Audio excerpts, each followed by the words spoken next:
Boleh iya boleh deh Oma. Ya prinsipnya itu sih apa? Ya mikir begitu sih, gitu. Sederhana aja. Gitu. Kalau tekpas mah gampang Pak, gampang Teni salah ya? maksudnya. Terus apa? Ade, ya TF ya mungkin minta tolong nih Pak Ade, rekam video Pak Ade lagi mandiin gajah.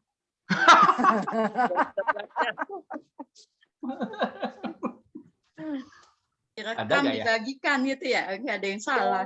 Nah, oke, kita refreshing dulu ke TF kali ya. Nah, nanti sambil karena TF kan sebenarnya sederhana nih, kan? Sederhana apa konsep-konsepnya aja gitu. Nanti kalau ada waktu kita diskusi lagi tentang AKA kalau yang ada bingung. Kayaknya sudah selesai ya. Udah punya gambaran lebih jelas Pak Ade dibanding sebelum. Teknik fasilitasi.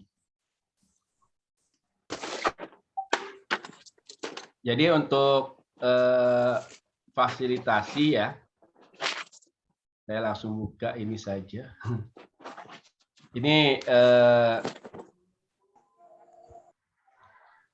jadi ada dua materi Bapak Ibu, ya, dua materi. Ya. Materi terkait dengan bagaimana, kelihatan ya, saya buka ini, saya buka apa? Terkait dengan bagaimana menggunakan metode fasilitasi, kemudian yang kedua bagaimana mengatasi kelemahan pelatihan. Nah, yang kedua inilah yang muncul tadi permainan-permainan tersebut. Itu Bapak Ibu ya. Jadi kita berkisar dua ini saja.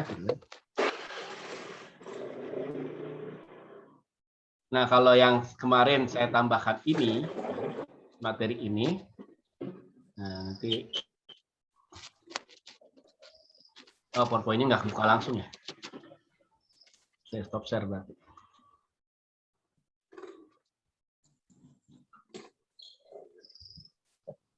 Kalau ini, halo?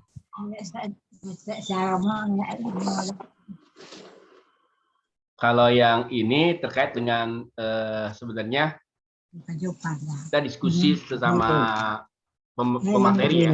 Nah, karena kita sebagai pemateri ini diskusinya bahwa teknik-teknik fasilitasi itu banyak sebenarnya gitu. Teknik-tekniknya gitu. Dan yang terkait dengan teknik materi kita hanya dua materi tadi diberikan gitu. Nah, kemudian ini pun sebenarnya kita sebagai guru gitu, sedang memfasilitasi. Ya.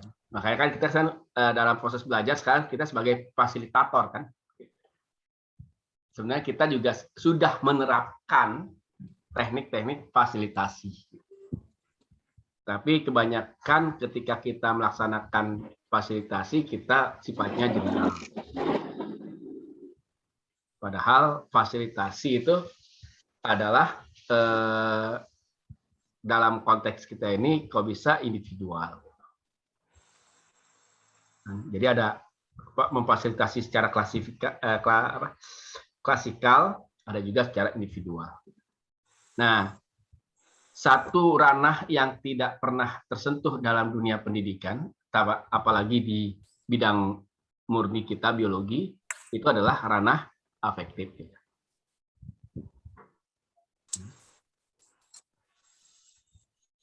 Ini ranah yang jarang kita sentuh, ya. Sementara ini sebenarnya kunci. Makanya K13 starting dari ranah tersebut adalah ranah sikap, baik sikap religius maupun sikap sosial. Nah, memfasilitasi itu adalah atau keberhasilan fasilitasi ketika ada penerimaan yang ditunjukkan dengan respon dari peserta Jadi sesuatu fasilitas, kegiatan fasilitasi itu akan kena ketika ada respon. Nah, respon itu bisa negatif, bisa positif. Artinya ketika kita memfasilitasi mendapat respon negatif, itu akhirnya kita paham, oh nggak bagus ini cara saya. Gitu. Tapi ketika responnya positif, maka cara ini kita bisa lanjutkan. Sehingga peserta itu menjadi sadar, akhirnya dia memiliki karakter. Nah, ini inti dari bagaimana kita memahami tentang ranah atau domain afektif gitu. Ayo. KTM juga ke sana. Gimana? Ke Tengah Tani.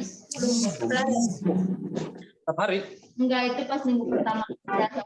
Ade jadiin co-host, Pak. Nanti saya mute-mutein, Pak. Iya nih. Oh, belum ya? Oh iya, lupa. Iya, tapi kuliah dulu. Mana Butinia? Berarti ngajar juga sambil kuliah. Aduh, mantap. Belum saya kasih co-host ya. lupa. Ini Lanjut. oke. Nah, kemudian kita masuk materi pertama, Bapak Ibu. Materi pertama kok belum kebuka. Sorry.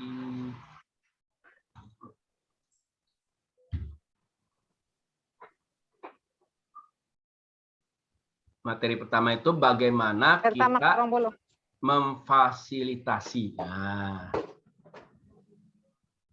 bagaimana metode menggunakan metode fasilitasi ini.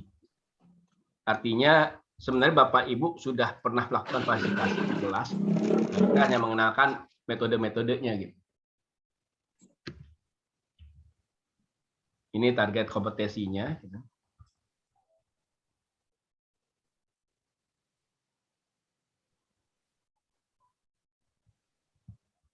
Jadi kita menyediakan berbagai kegiatan pembelajaran di mana peserta didik bisa mencapai prestasi yang secara optimal. Nah, ini bisa dibaca. Ini targetnya. Menggunakan metode fasilitasi yang bervariasi. Jadi dalam nanti harapan kita dengan materi ini Pasda ketika terjun ke ke komunitas gitu, itu tidak monoton gitu. Ada variasi-variasinya. Karena banyaknya metode fasilitasi untuk orang dewasa. Kemudian bisa menemukan tantangan dan kesulitan, tapi kemudian ini nanti tantangannya akan diselesaikan pada saat materi kedua. Mengidentifikasi berbagai strategi. Ini karena masih pengenalan ya.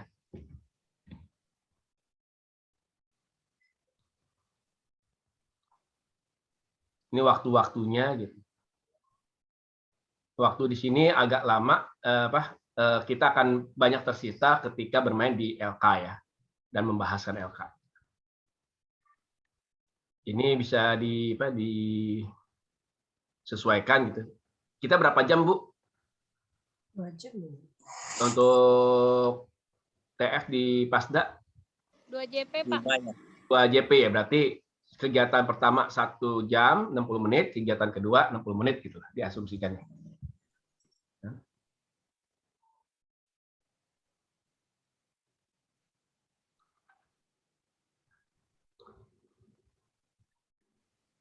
Diskusi, kemudian lakukan diskusi jelas pendapat.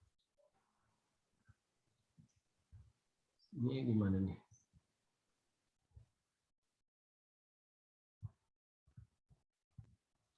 Oke.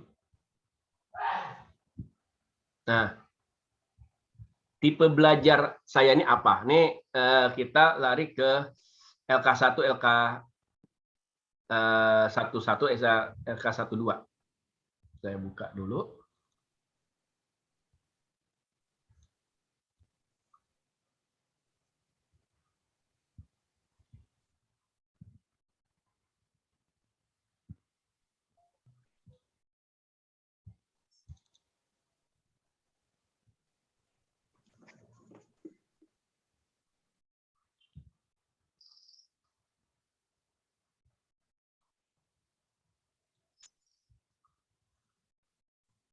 LK1. Nah, ini Bapak Ibu juga pernah mengisinya gitu.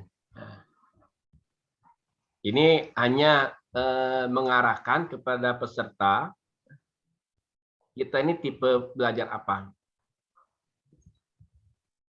Ya nanti pada LK12-nya itu akhirnya muncul tipe kita gitu, yang Bapak Ibu juga sudah pernah isi kan. Nah ini misalkan tipe A seperti apa.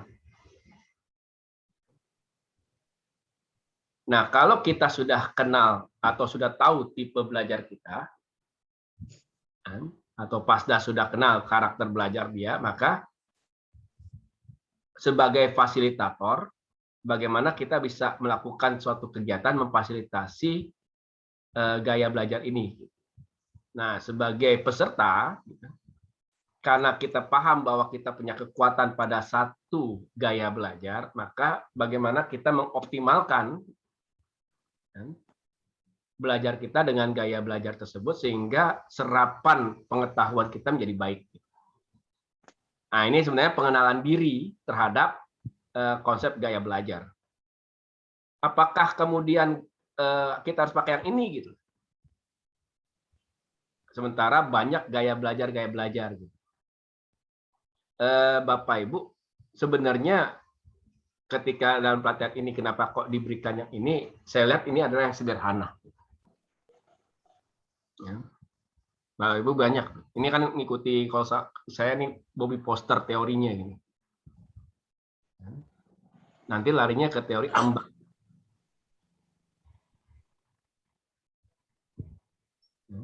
Jadi ketika belajar itu sudah sesuai dengan yang potensi kita, keinginan kita, maka kita biasanya optimal. Nah, ini yang diharapkan gitu. Dan fasilitator atau Pasda nanti ketika di komunitas pun gitu, bisa melakukan fasilitasi dengan men-scanning bahwa ternyata peserta saya ini memiliki potensi belajar begini gitu. Maka belajar yang saya gunakan adalah begini gitu. Atau cara fasilitasi saya adalah begini gitu. Itu sebenarnya dasar kenapa kok materi ini disampaikan gitu, ke Pasda. Jadi Pasda bisa memanfaatkan hal ini untuk men-scanning peserta kita gitu. Tapi kalau Pasdanya adalah seperti MGMP DKI udah saling kenal, saya pikir ini nggak perlu kali ya. Jadi sudah bisa action langsung. Gitu. Tapi minimal ini memberikan arahan kita sebagai fasilitator bahwa penting loh mengetahui gaya belajar para peserta. Itu yang pertama.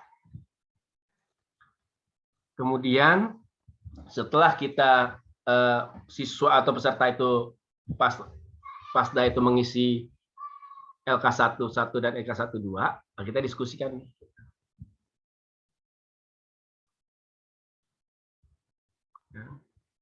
Diskusikan. Nah, tadi saya sampaikan ini. Apa sih konsekuensinya gitu dari tipe belajar tersebut? Kalau kemarin kan ada tanya, kalau misalkan tipe, kenapa kuesionernya yang begini ya? Itu yang sederhana ini. Dari sekian banyak tipe belajar untuk scanning kita itu, ini yang sederhana.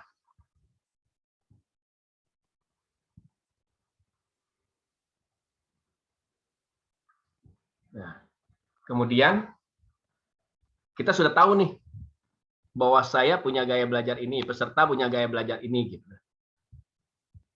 Nah, dengan gaya belajar ini, maka metode partisipatori apa yang bisa kita pakai? Sehingga nanti LK13 dan 14 adalah pengenalan metode partisipatori. Metode partisipatori adalah metode metode pendekatan pembelajaran yang digunakan untuk andragogi, pendidikan orang dewasa. Jadi pelatihan-pelatihan atau kegiatan memfasilitasi adalah kegiatan yang kita kenal dengan pendidikan orang dewasa, andragogi. Walaupun yang difasilitasi atau yang dididik adalah usia anak-anak, bukan dewasa. Tapi kita memandangnya polanya sebagai orang dewasa, sehingga diajak diskusi dan sebagainya.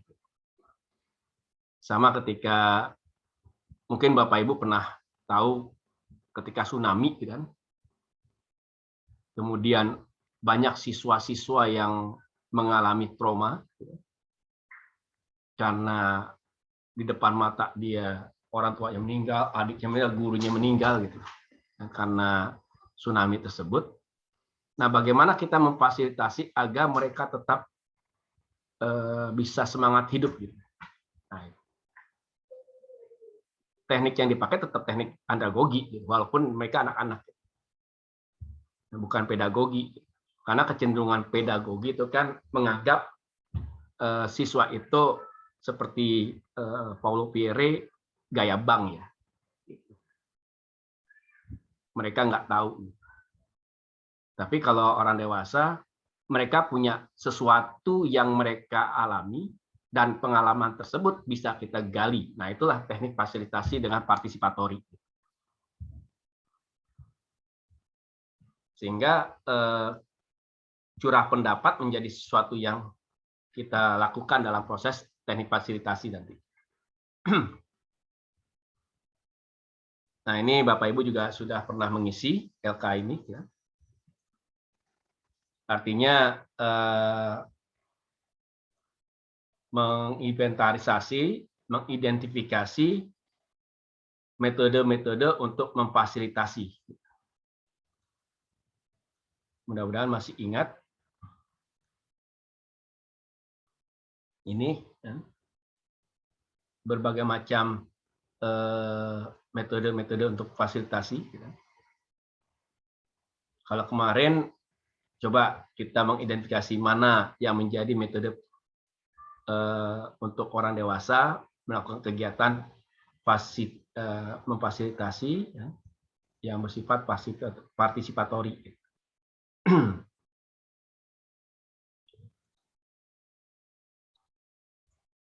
Kunci dari materi pertama itu sebenarnya.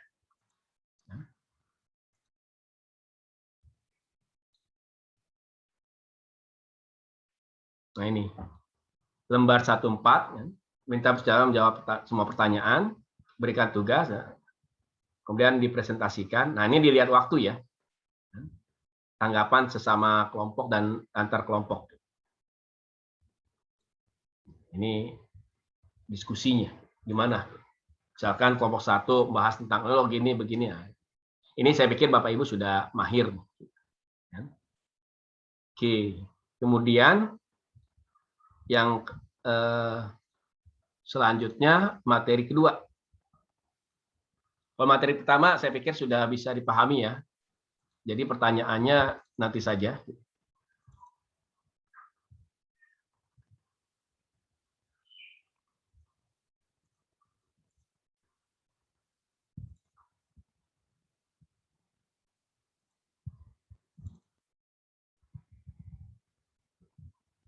Nah, materi kedua ini penting disampaikan kepada Bapak Ibu Pasda, ya. Karena pada hakikatnya kegiatan pelatihan berjenjang itu akan mengalami miss.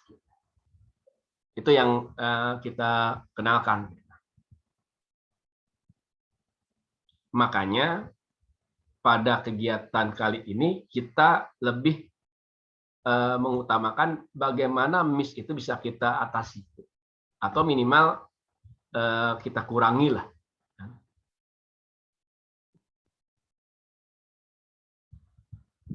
Ini itunya Pak, kompetensi pedagogik yang diinginkan KIKD-nya.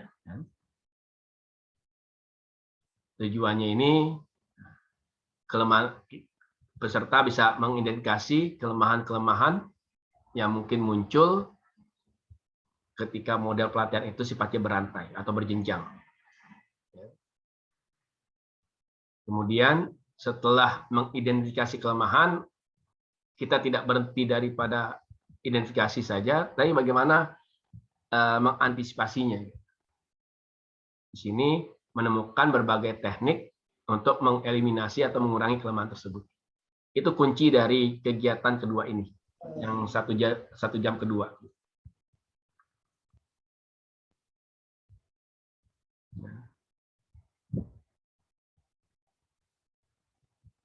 Nah, ini kegiatannya yang kemudian Bapak Ibu ada apa tuh? Memandikan gajah ya. Nah, ini dijelaskan tujuannya. Nah, ini memandikan gajah. Ajak peserta untuk memandikan gajah. Kemarin tuh diambil sebenarnya 9. Itu mewakili level.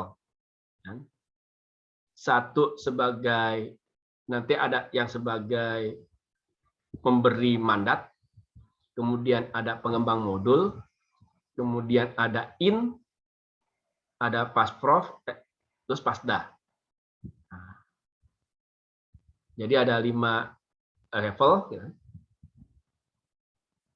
Jadi diinformasikan dari pemberi mandat kepada pembuat modul, maka dibuatlah modul.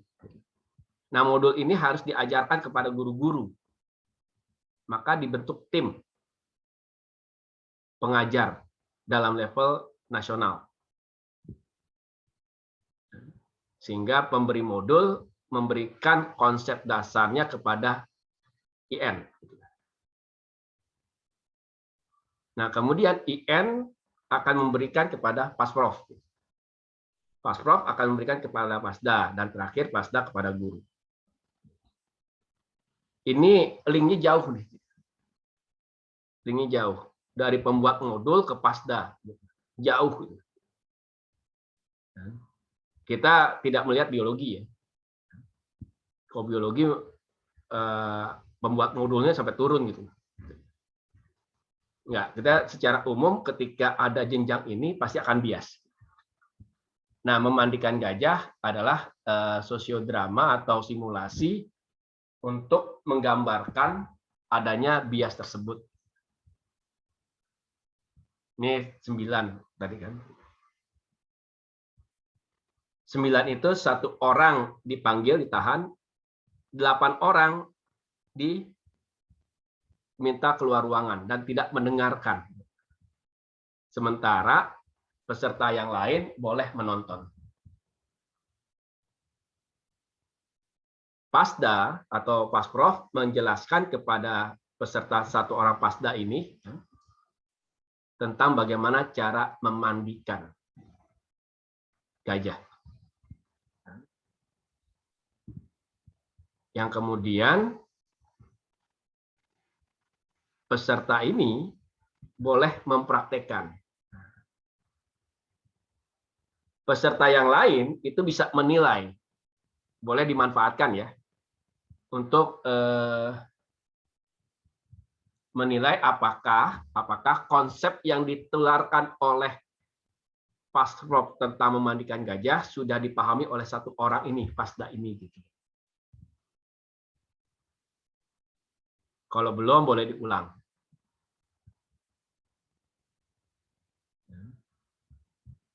Nah, kemudian dipanggil 4 orang pertama. 4 orang pertama, 1 orang yang awal itu menjelaskan pada 1 orang pertama. Jadi jangan 4-4-nya. Seperti yang Bapak Ibu sudah alami ya. Nanti saya coba share videonya. Harusnya ada. Harusnya ada. Saya cek dulu.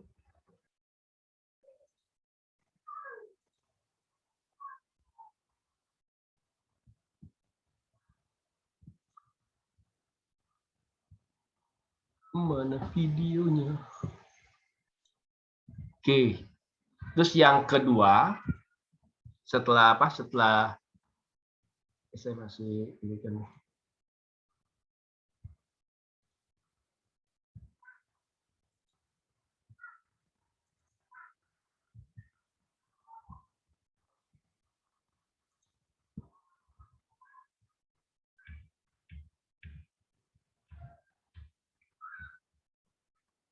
Ini juga apa? Ini ada yang kelewat nih. Tadi yang motor ya. Setelah mandi gajah boleh juga ditambah dengan yang motor. Ini juga memberikan pemahaman kepada peserta terkait dengan adanya bias dari hal tersebut. Nah, ini kemudian lari ke penguatan. Itu aja sih intinya pada pada TF ini. Hanya yang Bapak Ibu tambahkan masuk kepada mana dia? Nah, ini LK21 dan LK22. Kelemahan pelatihan berjenjang itu apa? Kemudian LK22-nya mana? Bagaimana kita, nah ini bisa didiskusikan. Nah ini yang kita bisa perpanjang sebenarnya. Cuman memang kebanyakan habis di simulasinya waktu kita. Jadi ini tidak terbahas. Seharusnya kita lebih kepada yang ininya kita diskusikan. Oke, sambil saya cari file video apa? Mandikan gajah. Kalau ada yang ingin tanyakan, diskusikan silakan. Video barangkali bisa di-share di grup nanti, Pak. Nah, silakan yang ingin di ini. Kok nggak ketemu? Bapak. Ya, silakan. Ya, makasih Pak. Tadi yang tentang gaya belajar itu harus disampaikan ya Pak? Sebagai bagian dari materi, ya. Karena mengenal gaya belajar adalah satu kunci kesuksesan kita memfasilitasi. Begitu, Bu.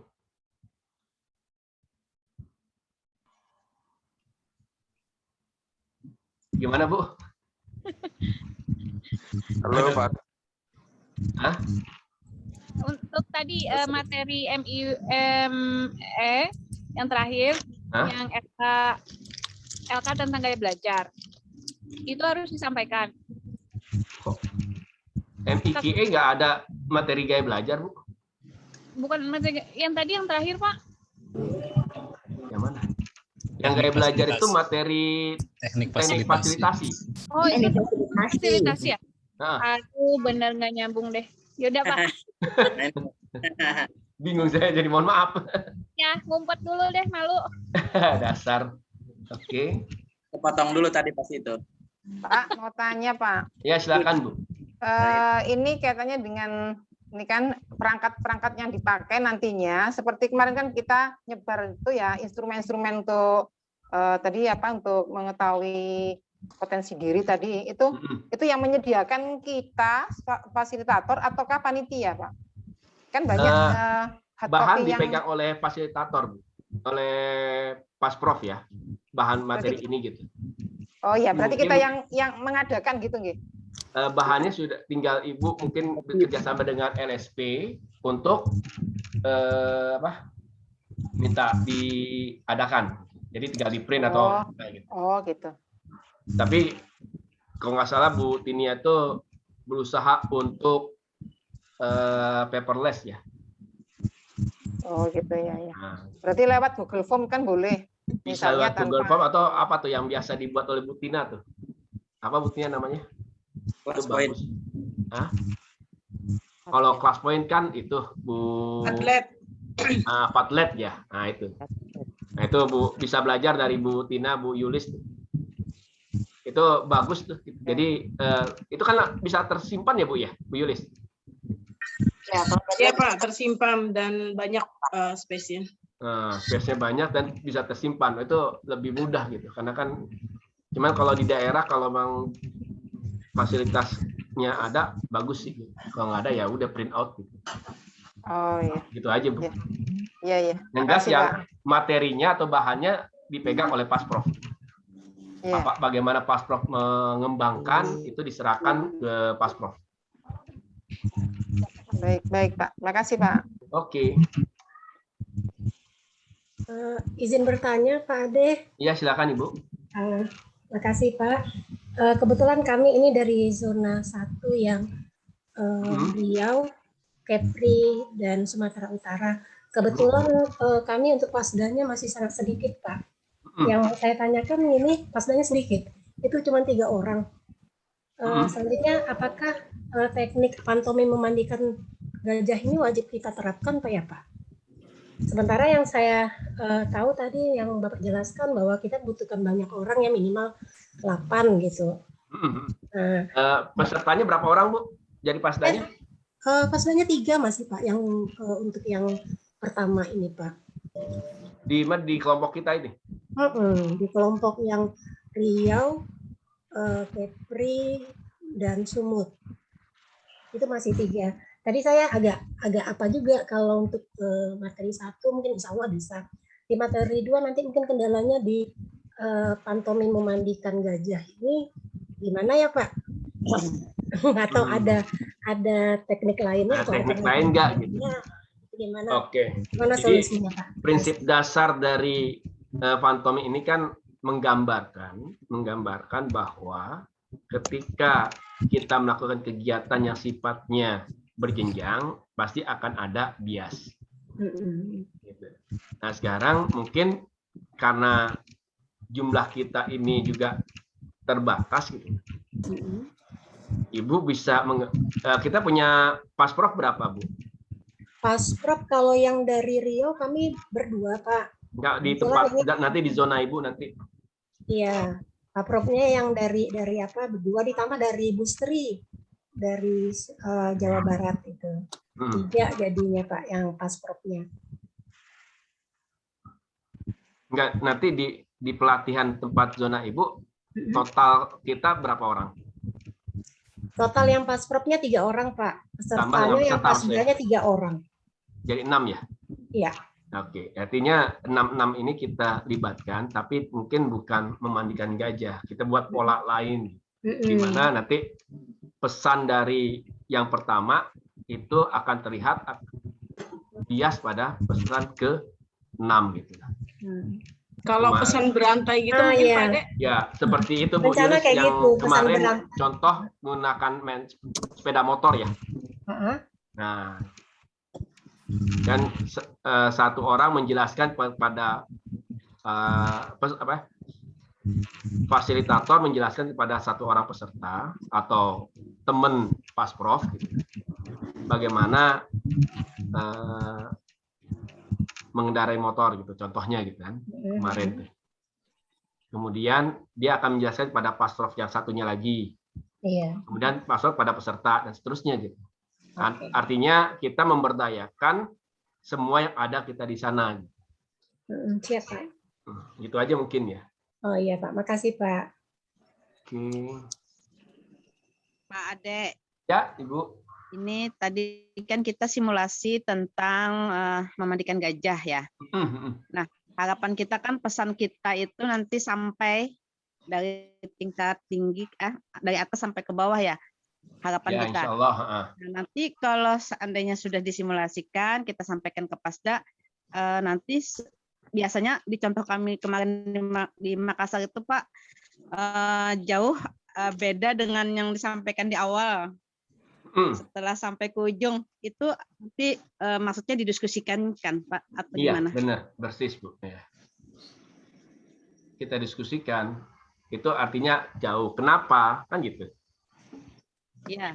Kenapa terjadi pesan pertama ke pesan terakhir kepada pihak terakhir itu kenapa jauh gitu? Bahkan bertolak belakang gitu. Kalau Itu gimana kemarin tuh di nanti Atria itu menyampaikan kan diskusinya itu apa untuk menyamakan persepsinya gimana kita sama Pasda? kita tidak bermain dalam penyamaan persepsi, tapi kita lihat LK-nya, Bu. LK ya. Kan di LK itu ada apa kelemahannya. Oh, okay. Nah, dari simulasi pantomim tersebut kan terlihat ada kelemahan ini diidentifikasi oleh peserta. Kemudian bagaimana mengantisipasinya gitu. Oh, ya. Mengatasinya Pak ya, Mengatasinya. Nah, pesan rantai tadi. Kemampuan Pasda untuk mengungkapkan bagaimana mengantisipasi itu sepertinya kunci, Bu. Kenapa? Karena dia menjadi ujung tombak nih. Jadi dia sudah harus paham bahwa akan ada bias loh. Akan ada bias loh dari penulis modul Bu Tinia and the Gang gitu kepada Pasda gitu. Akan ada bias gitu loh. Ya kan? Nah, gimana saya sebagai Pasda yang nanti terjun ke guru itu bisa mengurangi bias ini gitu. Apa yang saya lakukan? Nah, itu yang kita harap muncul gitu. Kita harap muncul dan itu yang akan dia kerjakan agar materi modul yang dibuat oleh penulis modul itu sampai gitu. Ya, betul. Itu maksudnya. Paham. Jadi kuncinya sebenarnya di LK 21 dan 22 ini, Bu, Bapak Ibu ya. Ketika dia bisa menemukan atau mengusulkan satu ide untuk meminimalisir adanya miss, maka itu yang dia pegang untuk dia terapkan dia implementasikan di komunitasnya. Sebenarnya gitu, Bu. Ya. Nah, itu yang kita kulik sebenarnya gitu. Makanya kalau kegiatan memandikan gajah tidak mungkin, kita coba cari pesan berantai atau apalah gitu yang menggambarkan bahwa kegiatan berjenjang akan ada miss. Nah, bagaimana kita mengantisipasi miss tersebut? Nah, itulah yang dipegang oleh Pasda ketika dia terjun ke guru-guru. Oh iya, sedikit Pak Ade bisa bertanya. Ya, terima kasih. Ya, terkait dengan teknik fasilitasi, sebenarnya kan memang di sini kita bermain di wilayah komunikatif skill ya, kemampuan berkomunikasi, keterampilan berkomunikasi, mulai dari atas sampai bawah itu harus sama gitu kan. Misalnya dari A di atas, A juga ke bawah, bikin teh juga teh di bawah kan, seperti itu ya. Benar. Ya, jadi tidak ada misalnya di atas bikin teh jadinya jadi kopi atau tehnya teh encer gitu. Jadi intinya ya kalau saya telisik gitu Pak, mungkin dari aspek komunikatif skillnya juga ada main di situ Pak ya. Pak Ade. Kemudian kalau semisal kita mau mengimprove game yang ada misalnya seperti yang Pak Ade bilang, misalnya kalau kita tidak memungkinkan untuk bisa bermain memandikan gajah, kita bisa improve dengan gaming yang sejenis, yang intinya adalah pada bagaimana menyamakan persepsi mulai dari yang paling pertama menerima pesan sampai terakhir menerima pesan, kan seperti itu Pak Ade. Dimungkinkan ya, itu ya Pak Ade? Iya, persis seperti itu. Bisa dimungkinkan seperti itu Pak Ade ya?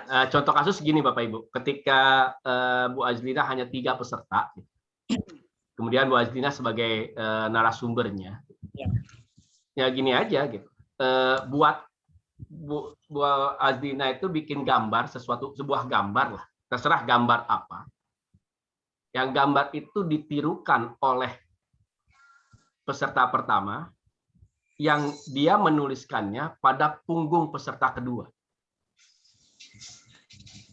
Kemudian peserta kedua menuliskan lagi informasi itu ya, beruntun ya. Dia 1, 2, 3, 4. Ya. Terus gitu. Nah, yang terakhir dia menulis whiteboard gitu. Gambarnya apa gitu. Oh iya, bisa diimprove seperti itu Pak Ade ya. Terus yang kedua, pertanyaan saya untuk mata pelatihan teknik fasilitasi ini kan hanya sampai ke Fasda kan Pak Pak Ade. Jadi tidak sampai ke komunitas kan. Tidak sampai ke komunitas. Jadi teknik fasilitasi ini adalah tool saja kan sebagai alat bantu saja untuk Fasda untuk memainkan nanti perannya di komunitas. Seperti Pak Ade. Oke, ya, sip. Makanya tadi saya katakan kunci di LK 2.2 di mana dia bisa mengungkapkan cara dia untuk mengantisipasi adanya miss tersebut itu menjadi pegangan gitu. Itu yang kita kulik sebenarnya gitu. Jadi jangan terlalu lama di permainan simulasinya, tapi kita mungkin lebih fokus pada diskusi apa antisipasinya. Karena ini sudah di level Fasda dan dia harus implementasi gitu. Ya. Jadi maksudnya begini, bisa terkait dengan teknik menjadi fasilitator, fasilitasi teknik-tekniknya saja yang nanti kita sampaikan, kemudian kita sampaikan juga dengan LK-LK-nya seperti itu Pak ya. Untuk untuk mengubah paradigma ataupun mindset Fasda ini bahwa dia adalah seorang fasilitator. Ya. Sebagai fasilitator, bukan sebagai yang selama ini dia mereka lakoni gitu ya Pak ya. Bukan sebagai guru ya. Ya seperti itu. Mungkin ada perubahan mindset yang harus kita menjadi tanggung jawab kita Pak ya. Oke, terima kasih Pak. Ya itu yang ditanamkan. Yang ditanamkan juga adalah peserta kita adalah orang dewasa. Orang dewasa itu hal yang paling penting harus kita sadari, dia memiliki pengalaman. Bisa saja pengalamannya lebih dari kita. Gitu.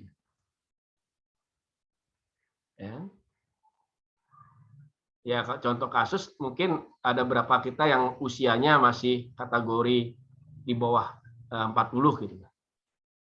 Sementara peserta kita ada yang 50-an. Pengalaman ngajarnya lebih wah dibanding kita gitu. Misalkan itu. Nah, ini bagaimana kita mau memfasilitasi dengan memanfaatkan kekuatan dan potensi peserta itu sebenarnya. Andragogi begitu sih. Mungkin itu Bapak Ibu. Ya, tapi Pak sedikit Pak Ade, mungkin dari aspek pendekatan andragoginya juga mungkin ada juga aspek pendekatan ke heutagoginya juga Pak ya, masuk juga di situ ya. Ya, sebenarnya heutagoginya main Pak ya di situ. Saya lebih kepada heutagoginya kalau orang dewasa ya, bukan harga andragogi. Hanya saja kadang-kadang mengenalkan heutagogi itu agak ribet Bu. Ya. Semacam maksudnya sesuai dengan kebutuhannya saja, kebutuhan daripada komunitas itu kan seperti tadi UP-nya yang UP wajib atau UP pilihan apa saja yang mereka butuhkan itu kan termasuk juga kan ya.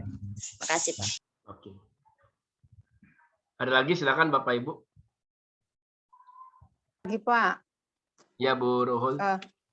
Setelah strategi dibuat oleh kelompok peserta, apakah perlu kita ulas kembali ataukah sudah biarkan itu aja sebagai catatan kita di fasilitator ataukah nanti kita bahas juga dengan seluruh peserta Fasda itu? Kan tadi ada LK 2.2 itu tadi kan ada bagaimana cara strategi kita untuk bisa supaya bias tadi berkurang kan gitu. Nah, intinya kan dia menemukan suatu strategi. Setelah menemukan kelemahan-kelemahannya, dia menemukan strategi. Nah, apakah itu nanti hasilnya kita ulas di depan peserta semuanya, ataukah hanya sebagai catatan kita saja, atau bagaimana, Pak? Oh, kita ulas, Bu. Oh, kita ulas ya? Kita ulas. Artinya bisa saja kelompok A, dia punya strategi seperti ini. Kelompok B punya strategi seperti ini. Gitu. Makanya ketika pakai Padlet ya namanya itu Bu Yus, itu akan terlihat di mana di layar gitu. Akan terlihat di layar tuh si kelompok A punya ide ini, kelompok B punya ini. Nah, kita diskusikan kenapa punya ide seperti ini. Nah, sebenarnya di situ kunci kita gitu. Kalau saya melihat bahwa kita memfasilitasi Fasda agar dia siap terjun, di situ kuncinya. Ya.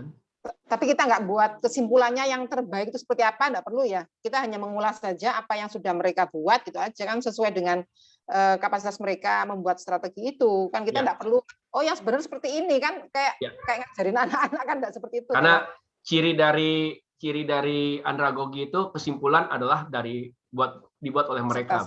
Iya. Baik, terima kasih Pak. Baru kali karena ini orang Pak, dewasa itu bisa menyimpulkan.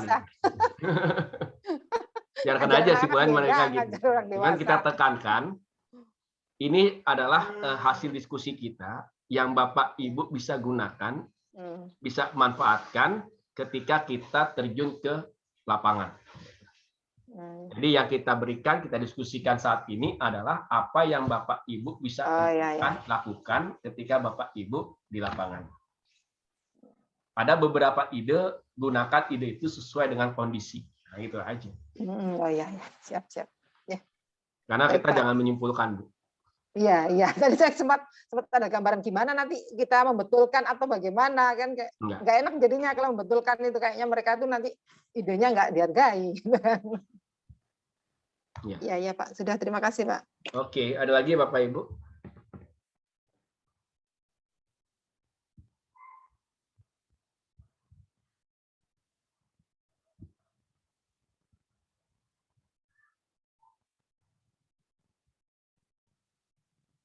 Kayaknya udah siap nih.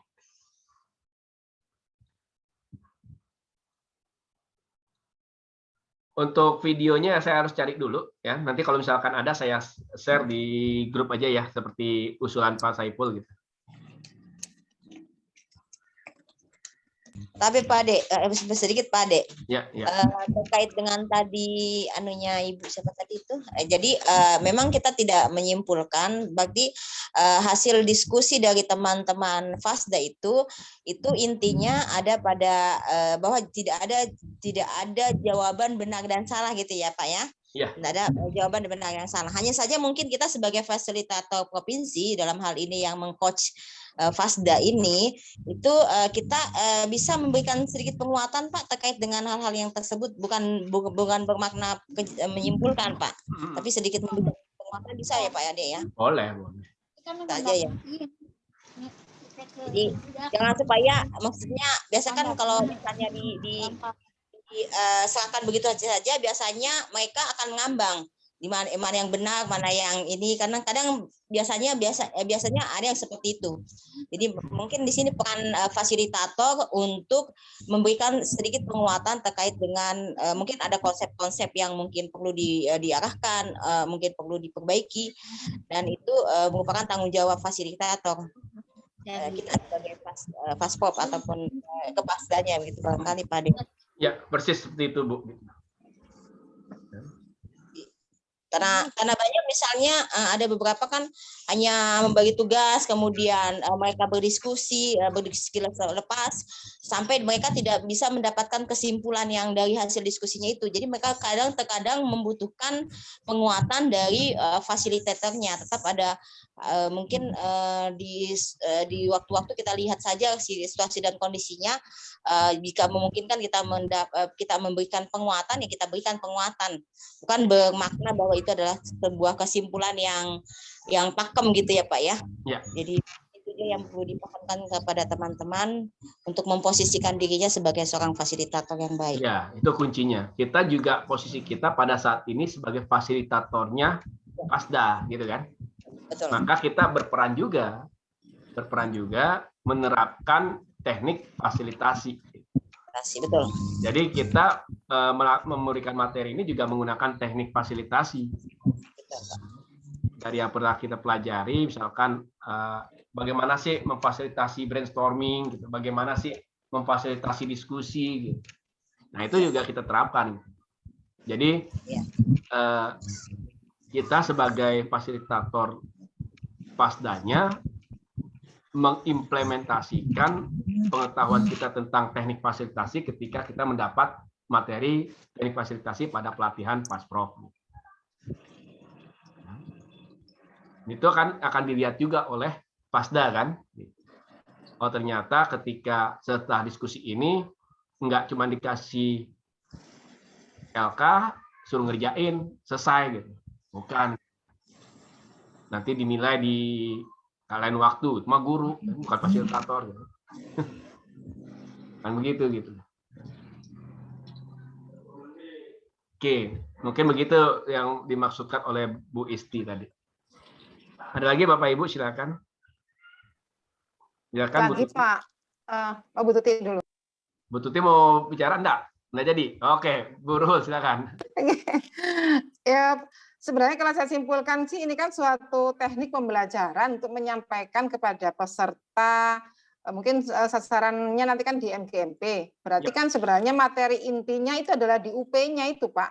Berarti kan kita juga lebih banyak menekankan pada penguasaan materi UP-nya.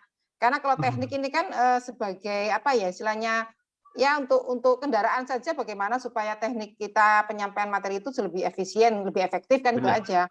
Jadi apakah nanti juga ditekankan seperti itu sehingga Fasdanya itu juga siap untuk istilahnya mengajarkan UP-UP itu kepada peserta MGMP seperti itu. Ya, itu Bu, yang mungkin istilah mengajarkan akan terkukung dengan frame sebagai guru.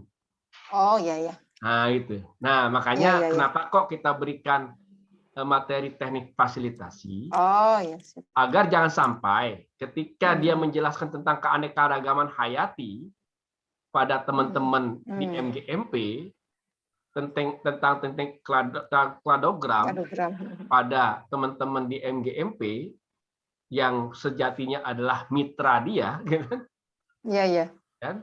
Itu seperti ngadepi siswa gitu. Klasifikasi adalah bla bla bla bla, nggak begitu gitu. Kan? Tapi lebih cenderung pada curah pendapat, sharing pengalaman gitu kan. Iya. Diskusi dan menganggap bahwa peserta ini memiliki pengetahuan awal yang mumpuni gitu. Tinggal mari kita diskusi bareng, ketemu clue-nya. Sebenarnya itu, Bu. Iya. Jadi memanfaatkan itu untuk itu. Karena kalau tidak diberikan nanti akan cenderung kembali seperti di sekolah mengajar siswa. Takutnya begitu. Iya. Ya, berarti kita harus ngasih contoh beneran yang ini ya. Bisa makanya. Mereka. Nah, ketika Bapak Ibu di Pasprof pun yang menjelaskan itu tidak seakan-akan menjadi guru Ibu kan? Iya. Nah, mitra kita gitu. Bahkan ketika ada peserta yang memiliki pengalaman dan bisa sharing, silakan. Gitu. Tinggal kita cocokkan, benar gak nih? Gitu. Itu fasilitas, ya. Begitu. Bu. Intinya bukan di sini otomatis sebenarnya. kita ngajarin gitu dari A sampai Z enggak. Sebenarnya intinya kan nanti di MGMP kan di sini, Pak. Iya, gitu. Iya. Artinya semua ilmu yang dasar ini, materi umum ini adalah tools, istilahnya Bu Isti, tools para fasilitator daerah untuk menjelaskan tentang materi wajib. Nah, begitu. Ya, siap. Benar. Oke, Pak. Terima kasih, Pak. Oke. Silakan Bapak Ibu, ada lagi? Oke, Pak Abbas menambahkan, silakan.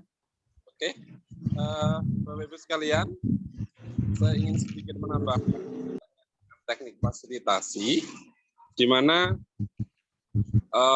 terutama pada LK1 sama LK2. Jadi LK1 itu kan sebenarnya pertanyaannya, kemudian LK2 itu kan bisa dikatakan itu jawabannya gitu Bapak Ibu sekalian. Cuman tidak langsung seperti itu.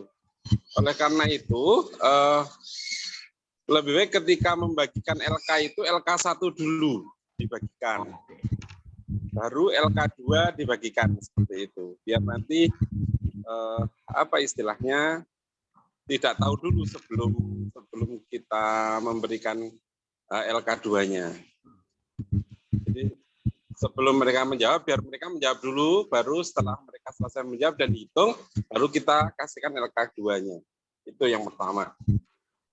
Untuk yang kedua, ketika berdiskusi kaitannya dengan hasil dari LK1 dan LK2 ini, memang secara teori kita kan harusnya masing-masing itu memiliki apa istilahnya tipe pembelajaran salah satu, gitu ya kan? Nanti kan jawabannya pasti banyak yang mana, A atau B atau C, gitu. Yang perlu Bapak Ibu siapkan kalau sampai ada pertanyaan, bagaimana kalau A dan B seperti itu? A dan B sama jumlahnya, atau mungkin A, B, C sama jumlahnya, seperti itu.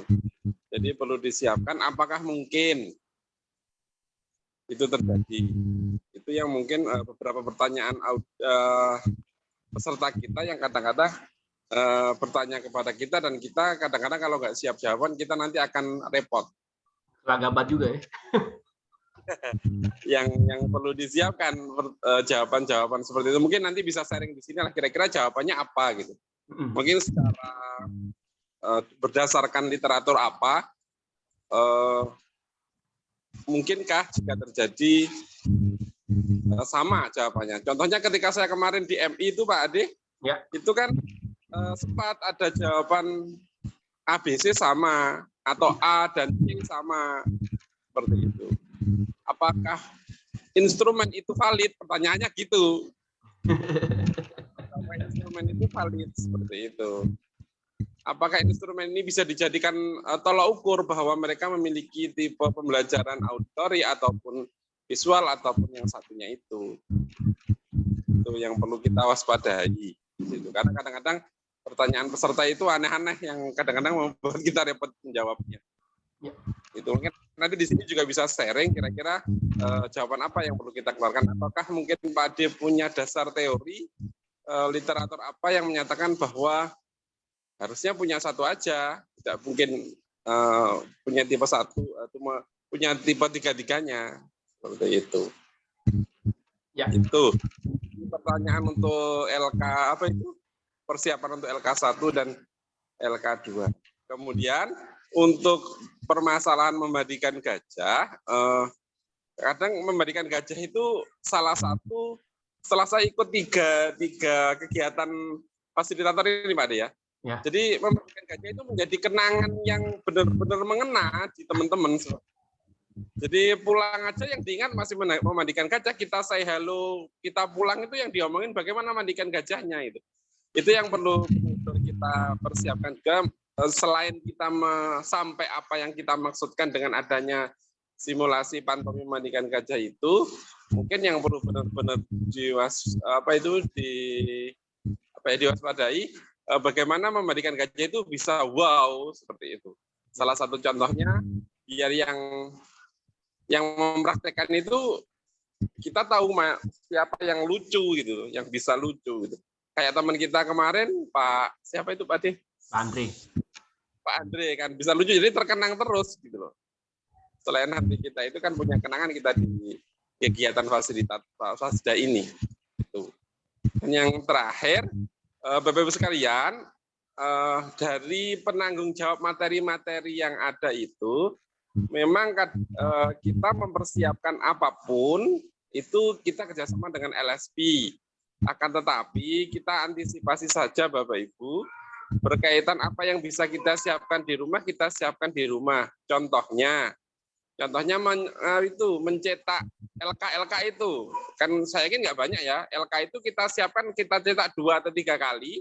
Nanti kalaupun di sana benar-benar LSP-nya nggak bisa membantu, kita tinggal bisa bantu mengkopikan kan cepat. Itu. Karena kemarin saya di Surabaya itu meskipun kota besar, repot juga gitu loh ketika printnya belum siap dari LSP-nya, padahal kita harus tampil. Contohnya waktu mau tampil pembelajaran aktif Pak Ade, itu kan jam pertama hari kedua kan? Iya benar. Itu kita belum siap, Pak LSP juga nggak bisa bantu. Akhirnya bagaimana, repot kan kita gitu. Kalau kita belum siap LK-nya. Itu mungkin Pak Ade, mohon maaf, terima kasih. Benar, oke. Pertama yang dimaksud dengan Pak Abbas ini LK1, 2 itu adalah LK11 dan LK12 ya Pak Abbas ya? Ya. Nah, oke, yang terkait dengan gaya belajar. Di Atria juga muncul A dan B sama, di B atau B dan C sama, yang 3 belum ada. Terkait dengan tersebut gini, kita nggak usah berdebat terkait dengan apakah valid atau tidak. Jadi jangan sampai dibawa ke sana oleh kita gitu, atau kita terbawa ke sana gitu. Pada prinsipnya ini adalah salah satu tools yang digunakan oleh kita sebagai fasilitator untuk memahami karakter peserta. Sehingga dengan memahami karakter ini, kita bisa melakukan apa sebagai fasilitator. Kalau ternyata mayoritas dari peserta kita adalah auditori, maka apa yang harus kita lakukan sebagai fasilitator? Kalau mayoritas kita sebagai aktif, gitu, yang bergerak, apa yang harus kita lakukan? Kalau memang dia visual, apa yang kita lakukan? Nah, itu prinsipnya begitu. Jangan terbawa dengan apakah valid ini mengukur ini enggak. Itu satu. Yang kedua, adakah teorinya? Ini saya melihat hampir mirip dengan teorinya quantum learning, Bobby Foster. Saya masuk gaya belajar apa? Nah, gaya belajar banyak sekali gaya belajar. Banyak sekali. Tapi kemudian kalau kita pakai ini ada yang 1, 2, kan, A dan B sama. Kalau memang itu ditanya terus gitu, artinya kita punya potensi dua hal tersebut. Kedua potensi tersebut kita sebagai pembelajar harus memberdayakan. Kemudian bagaimana potensi yang ketiganya gitu? Jangan sampai dihilangkan, kalau bisa ditingkatkan. Itu. Jadi kita mengenal potensi tersebut untuk memberdayakan, mengoptimalkan. Tapi kemudian ketika kita tidak mempunyai potensi B dan C, maka kita coba kembangkan. Pesannya sih seperti itu sebenarnya. Oke, terus itu kayaknya ya tadi. Yang kayaknya saya sepakat dengan Pak Abbas itu. Ini penguatan, terutama yang ketiga itu. Mendingan kita prepare aja dari awal dah. Mungkin itu Bapak Ibu ya. Ini kadang-kadang cuma satu terus repot banget jadinya, kasihan. Dan juga kita butuh persiapan, ya banyak yang ditangani. Iya, LSP itu bukan cuma biologi masalahnya. Ya kan? Dia bukan nangin biologi doang kan, ada fisika juga, kimia juga. Kasihan juga nanti. Ya. Bener, saya sepakat itu dengan Pak Abbas. Mendingan kita aja prepare lah.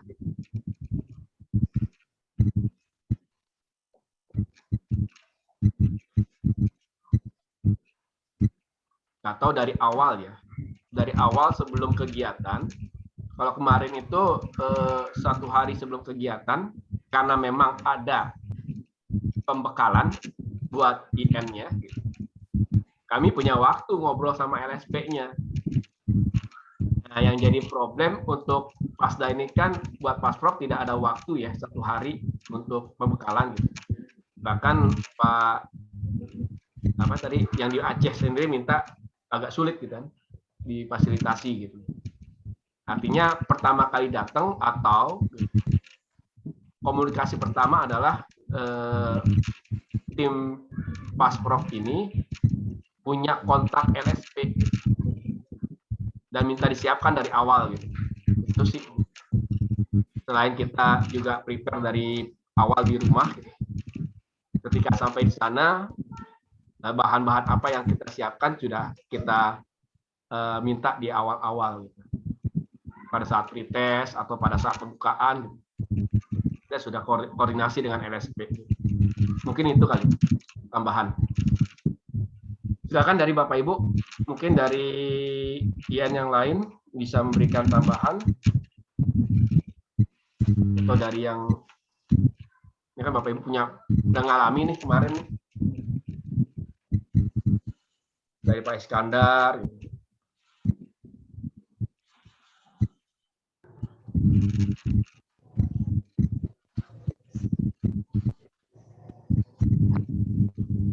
Gimana Bapak Ibu? Bapak, ya. untuk materi ME. Iya. Ya, file-file yang dibutuhkannya. Apa Bu Tuti? Ya. File yang kami butuhkan, terutama yang buat analisis data. Oke. Itu mudah-mudahan bisa. Mudah-mudahan Bu ya. Tapi filenya itu sebenarnya materi Bapak Ibu itu di grup kita, di deskripsi grup sudah ada. Sudah ada. Materi-materinya semuanya. Nah, yang dipertanyakan oleh Bapak Ibu kan yang diminta oleh Bapak Ibu adalah link yang langsung gitu ya. Ketika digunakan oleh kita di Pasda itu bisa langsung record. Nah, ini saya sedang koordinasi sama Pak Cipto, apakah dia bisa menyiapkan? Karena yang membuat dia itu. Semoga bisa ya Pak ya. Mudah-mudahan ya. Harus bisa Pak. Harus bisa. Oh baik, Anda sudah mulai ngomong bahaya nih. Iya, ini harus bisa nih Pak Ade. Saya kebetulan kebagian saya gitu Pak Ade. ME ya itu. Emang dari awal harus Pak Iskandar yang bicara ini. Iya. Setelah saya sadar bukan nggak pantas jadi guru ya Pak. Iya, jadi pejabat. Iya Pak, betul Pak itu. Harus bisa, soalnya kan kita endingnya begitu Pak. Bagaimana kita membaca ada perubahan dari pre sampai dengan post, dan itu manfaatnya kan nanti ketika MGMP itu mengadakan satu kegiatan kan seperti itu. Intinya apakah perjalanan MGMP dalam satu misalkan materi yang kita latih ternyata berhasil atau tidaknya kan bisa dilihat kalau dari situ. Walaupun secara laporannya tadi saya menyimak ini terus terang tadi putus-putus ini. Ya benar. Saya masih dalam posisi ngajar jadi tidak fokus juga tadi menyimak. Makanya kalau bisa secara pribadi nih setuju nggak betul Gar kalau Pak Ade nanti kita charter untuk ME dan GA lagi Pak Ade. Edisi khusus. Edisi khusus. Dasar. Betul Pak Ade, jadi terutama sih itu kaitannya dengan link aplikasi itu. Kalau mungkin membaca itu kan kita ada ya, kalau membaca mah kalau memang aplikasinya sudah ini kita insya Allah bisa membaca. Tapi ya, saya coba koordinasi sama Pak Cipto ya. Mudah-mudahan dia mau membuka linknya gitu. Yang kemudian kita diizinkan untuk mengcopy dan memakainya gitu. Itu Bapak Ibu. Terima kasih Pak Ade. Kalau kita pakai link itu, nanti hasilnya tuh langsung kemarin tuh masuk kemana ya Pak ya? Langsung masuk, kalau kemarin itu masing-masing zona dibuat. Jadi kemarin itu dibuat zona 1, zona 2, zona 3. Nah, kemudian di zona 1 itu materi fisika, materi biologi, materi kimia, kemudian BK, pengawas, itu punya ruang-ruangnya. Gitu. Jadi ketika Bapak Ibu ngisi pretest, kemudian di situ jelas bahwa biologi, maka dia akan masuk ke ruang biologi. Oh, gitu. Nah ini tentu kalau ini dipakai lagi akan tubrukan dong. Gitu. Tubrukannya karena yang biologi kan banyak. Zonanya di zona 1 saja ada berapa. Di zona 2 ada berapa, zona 3 ada berapa. Itu pasti tubrukan. Sehingga mungkin perlu digandakan. Nah, menggandakannya ini harus izin dan yang bisa adalah Pak Cipto. Mungkin data Bu Tinia, yang penting mungkin untuk MEQA ini data masing-masing zonanya kali ya. Nanti coba kita diskusikan. Kita ada berapa zona, masing-masing zona itu ada berapa tempat. Nah, itu nanti yang bisa dibuatkan. Gitu. Kemarin kan ada kode, zona 2 biologi. zona 2 fisika. Mungkin nanti didiskusikan kali Bu Tinia ya dengan koordinatornya Bu Ana gitu kan. Oke, mungkin itu Bu Tuti, Pak Iskandar dan Bapak Ibu sekalian. Mudah-mudahan bisa difasilitasi hal tersebut. Amin. Terima kasih Pak Ade. Oke. Gimana Bapak Ibu? Cukup, kelihatan Pak Ade sudah paham semua teman-teman. Sudah cukup ya? Siap. Insya Allah sudah cukup ya? Oke, pokoknya kita bisa diskusi di grup kita kan? Di grup kita kan ada juga yang ngisi MEQE dari zona 1 dan zona 3 gitu. Nanti bisa saling share gitu. Begitu juga yang ngisi TF zona 1, zona 2, zona 3 berkumpul juga di grup kita gitu. Jadi ketika Bapak Ibu ada problem terkait dengan materi umum bisa didiskusikan sehingga kita bisa dapat informasi dari mungkin. Terima kasih dari saya. Assalamualaikum warahmatullahi wabarakatuh. Silakan Bu Tinia sebagai koordinator.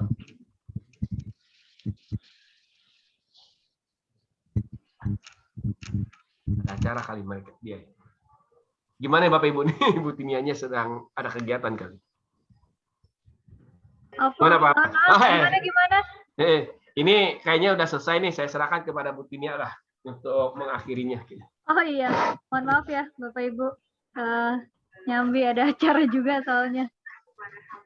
Alhamdulillah panjang ya perjalanannya ya dari jam berapa tadi? Lumayan. Jam 1, Masya Allah dengan segala ini ya, apa namanya, macam-macam lah dinamikanya. Mudah-mudahan Bapak Ibu tetap semangat semuanya dan nanti malam kita masih ada ya lanjutannya untuk dari Bu Tina ya. Nanti insya Allah setelah ini saya share. Kita kayaknya bakal ini nih apa namanya bakal sepanjang hari ada. Terus Bapak Ibu kalau ada perubahan-perubahan dinamika di Kementerian Agama nanti insya Allah akan diinfokan ya. Ini lagi seru nih grup sebelah. Nanti kalau udah pasti aja lah diinfokannya biar nggak bingung. Biar kita aja yang bingung ya Pak Ade. Ya mudah-mudahan tetap semangat berjuang semuanya dan maksimal ya semuanya untuk menghasilkan yang terbaik. Jangan lupa diisi ya Bapak Ibu buat apa namanya nih Bu Husna udah pakai backgroundnya. Twibonnya dibuat terus kemudian diupload di Padlet ya. Ditunggu di grup udah ada tuh udah ada berapa orang yang saya lihat ngisi. IN-nya juga ngisi ya Pak Ade, Bu ini Bu siapa nih Pak Abbas ngisi juga ya biar rame. Nanti kalau udah ngisi semua nanti kita download jadi cakep nanti. Oke. Ya.